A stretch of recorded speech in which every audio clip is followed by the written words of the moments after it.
Hello and welcome to another breakdown for the VFX module. In this one we're going to be covering the rain particle effect and also ripple ground material, which can be seen on the landscape here. This is done to reflect the rain effects above to make it more dynamic, which we're just going to quickly go over here on how that looks. As you can see currently it's not very visible, so we're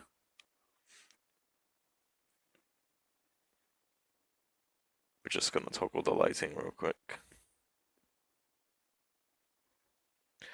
This is done via the regular UV map setup, added in with a texture bombing so it wouldn't tile consistently.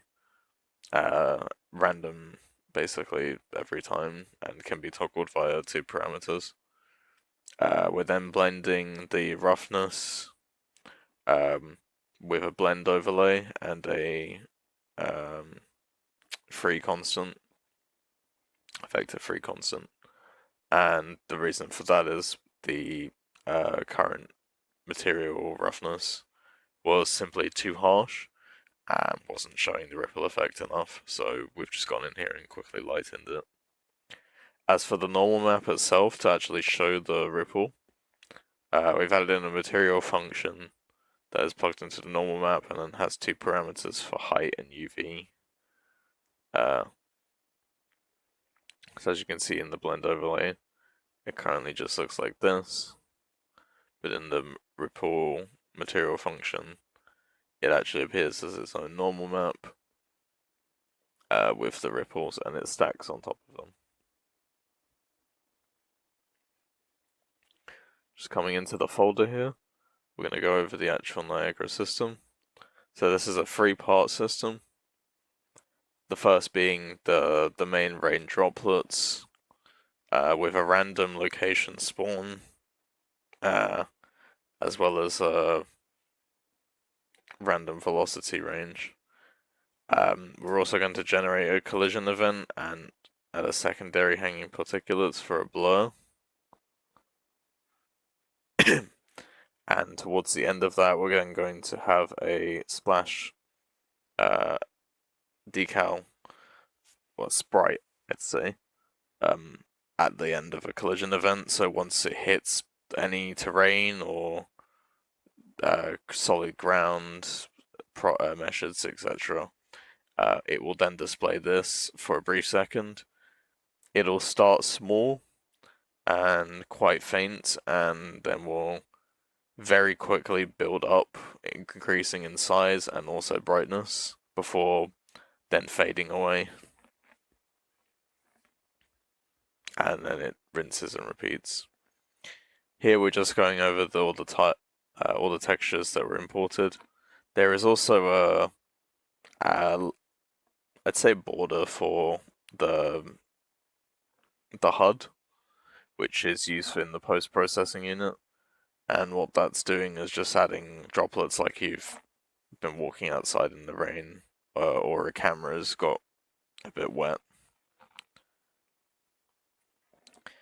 Here, these are the maps made in Substance Painter, Substance Designer, I should say, for the ripple effects themselves. This is also done for the droplets and for the splash effect texture.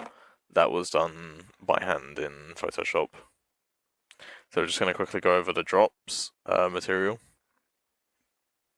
So for the drops material, we start with a time input data, and we're going to multiply that with a constant, and we're then going to subtract that from the previous value, otherwise you will pretty much get a flashbang on your screen into the blue channel with the current data. They're going to add a frac and then multiply that value now with the alpha. We then move on to another multiplier where we then add a strength parameter, which is going to toggle how prominent the rain droplets are on a grayscale value. So they're either very bright or they're very grey or closer to black. Down here, we're getting a texture coordinate and we're splitting it. So we're creating masks for the red channel and the green channel, as we already have established the blue channel above. We're going to do a 1- for both, and a multiply for both, and then we're going to combine them with another multiply, so we get a solid square. We then get a power plugin, and we've multiplied that by 100. And we're then multiplying those values together to combine them into a new parameter. We're also going to be appending the red channel and green channel to then add on later, as we don't need to toggle those values. We also have another strength parameter. This one is for how faded the drops are, because currently at this point the drops will only show red and green channels, which is not exactly what we want, and we just want to toggle how faint it is overall.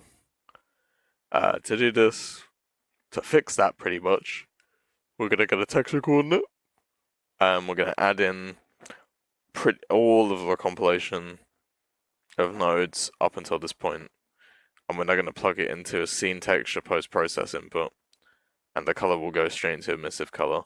So what will happen there is it will then get toggled on the procedural, no, not procedural, the post-processing volume. Moving on, we then have the rain ripple material function.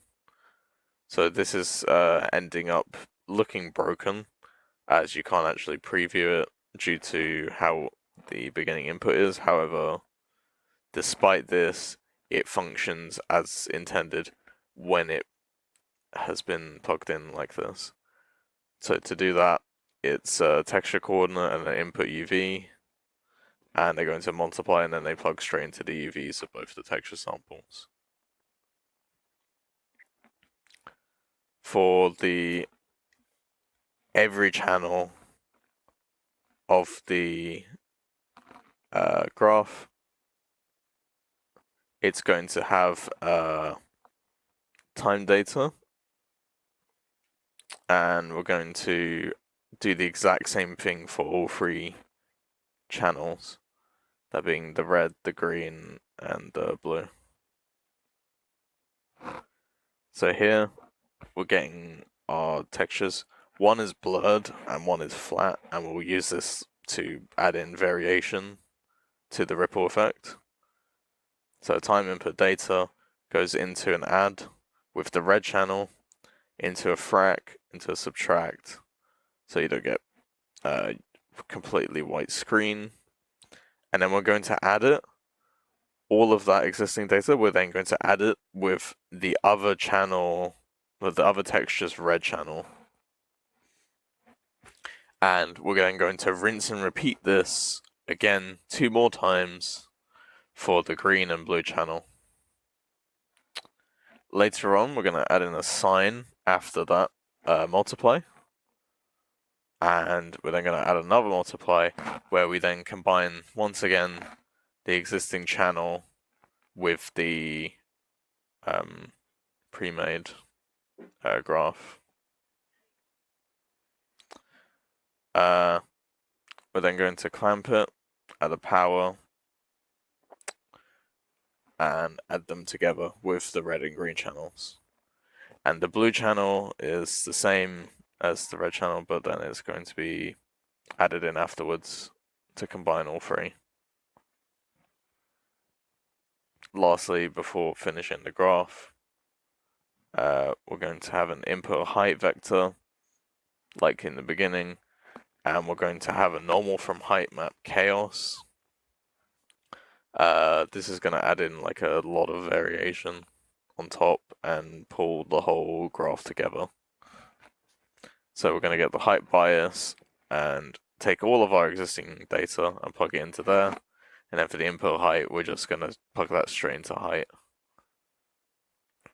and currently it will show up as black, but we'll go and preview this node before it gets plugged in anywhere else, and this is how it looks pre going into the normal from height map chaos. So currently it's just a black and white grayscale map with ripples.